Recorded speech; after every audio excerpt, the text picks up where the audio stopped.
So here we are, part 2 of our Dyno Kwick Pick Fire and Ice series. We froze the pick in a block of ice and smashed it with a hammer. As soon as the ice thawed out of the pick, it worked fine. Here we are, lighting it on fire. You can see the Dyno Kwick Pick logo. We've got a whole bunch of lighter fluid in here. We're going to let this go for a decent amount of time so that we can make sure we get it nice and hot.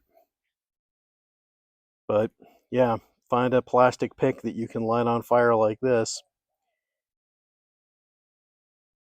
This pick is made in America, assembled in Sierra Vista, Arizona. All the parts are made in Arizona in the United States. It's a great beginner pick. It's a great lifetime tool. This thing is indestructible. It's solid. You'll have it forever. Getting nice and hot in there, I'm sure.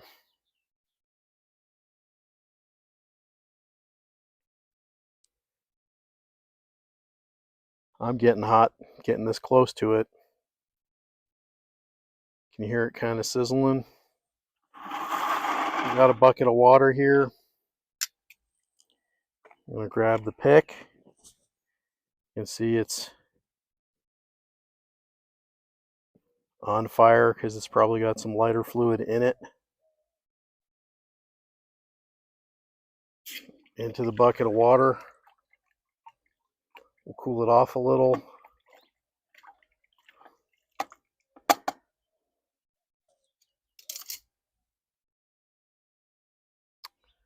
Completely unblemished.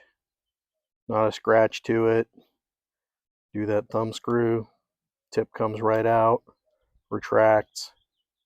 No problem. This thing's going to work like a champ, even after being on fire for 2 or 3 minutes.